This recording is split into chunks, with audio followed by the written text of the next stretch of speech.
very happy with Psycho 3.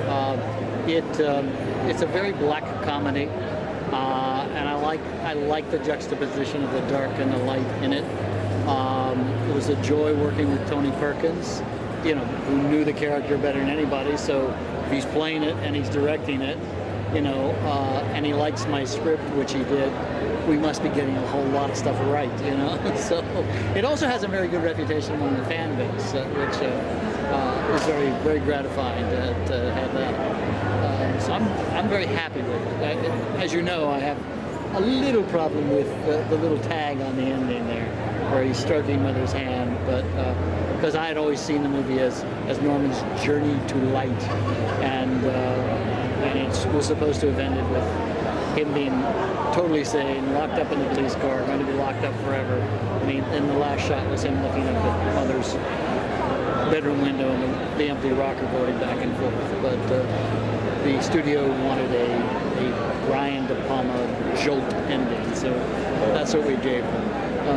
And as a jolt ending, it works fine. You know?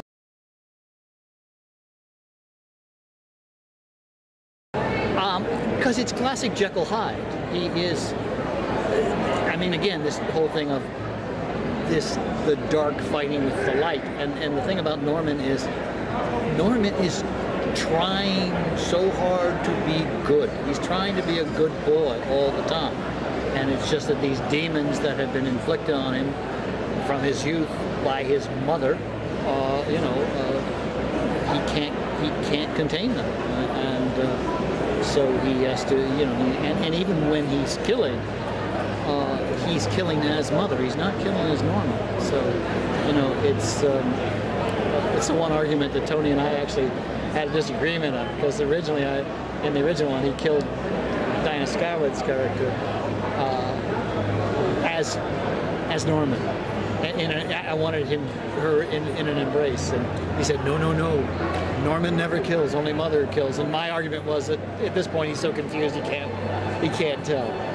But he and I came up with the wonderful sort of a la Martin Balsam ending you now see with her going down the stairs, where it's a tragic moment. Yeah. And I think ultimately also leads to his final confrontation with Mother too.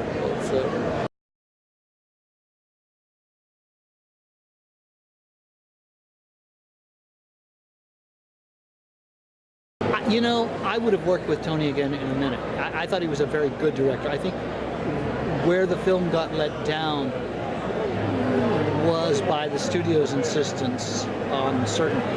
We were right in the height of what I call the dead teenager genre, you know, which is, you know, teenagers go off in the woods and have sex and then get killed by a maniac. And so there's a lot of blood and guts and that sort of thing. And so the studio wanted blood and guts. Tony and I originally wanted it to be exactly like Hitchcock, that you never saw a knife.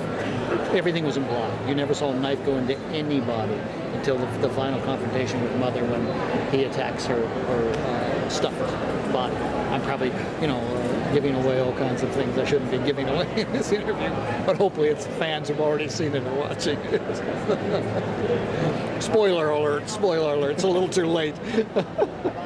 I mean, he really knew the characters well, and he was so smart, it was scary, and just, you know,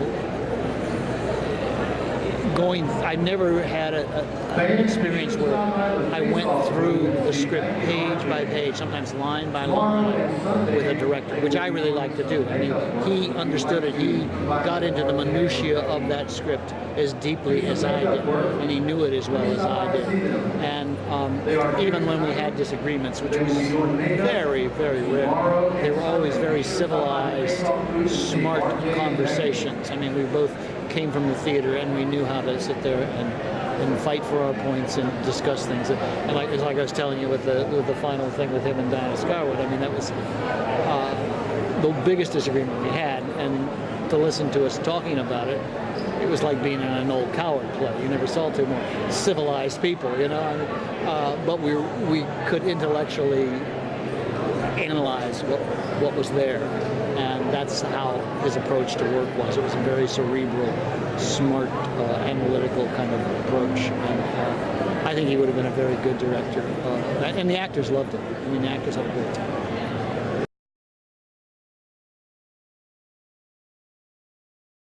You know, after I did Psycho 3, I said never again, and they came to Tony and me before the movie was released and said, how about a Psycho 4?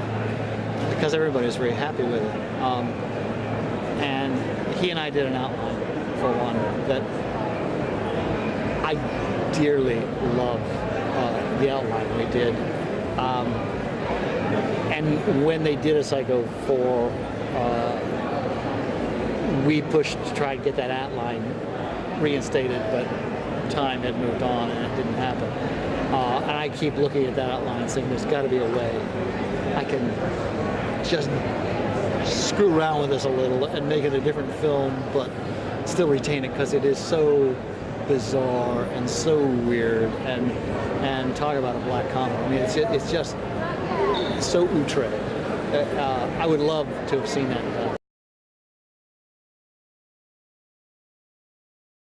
Well, it was, you know, at the end of the movie, Tony's going back to the institution, and he meets a psychiatrist there who's playing all kinds of weird acting, role enactment kind of games with him. And he meets a young mute girl there. There's a big fire.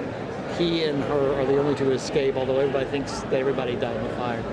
They go back to the motel, which has been bought by an entrepreneur who's going to do a murder weekend there. And just as Tony arrives, or as Norman arrives, the actor who is going to play him in the murder weekend has left over a money dispute, and Norman basically gets hired to play himself. And there's a whole, cast of the cabins are filled with all kinds of eccentric, weird people, and it's kind of a murder mystery, as well as Tony confronting his demons in exactly the same kind of format that he just escaped from this role-playing thing that he had been doing in the institution. So it's great. Yeah, and it's copyrighted, so don't anybody try and steal it.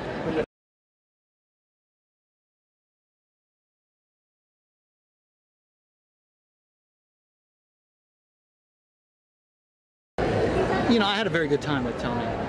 I'd come off of 2 Sherlock Holmes movies that I had done in England, which I never had that kind of power again as a writer. I mean, actors came up and asked me if they could change a line, and the producer sent me in with the director and said, now you're going in, the director's going to have some notes. We like these scripts where they are. You don't have to give him the notes. I've never had that kind of a cachet with a director ever, and the director did not get his notes.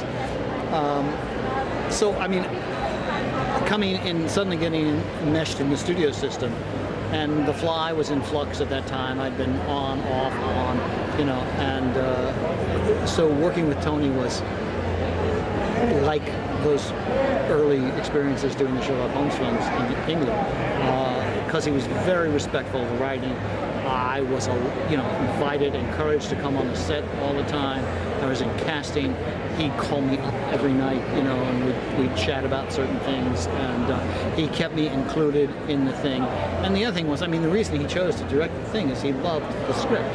So again, it was a script that, it had the usual changes that you have as you're working on a script, but not a lot, and nothing that was painful, so it was just a really good experience. And I've had plenty of experiences, yes, where those experiences where the writer wants to slash his wrist or becomes drunk, but not so with Tony. If every studio experience I had was as good as the one I had with Tony, I'd be a happy man.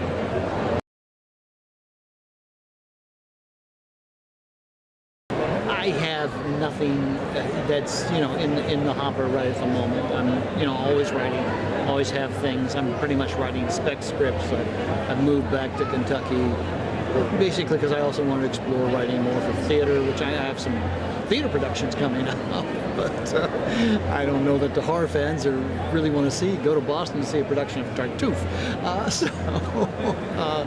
And you know, I'm trying to write another novel. I've got a spec script that I'm writing, but I don't like to talk about anything. I don't like to talk about the writing because, first of all, I think it dissipates the energy, and second of all, I know hundreds of writers who talk about projects, and you know, they've been talking about them for 20 years and they've never seen the light of day. So I don't really talk about anything until there's something to talk about, basically.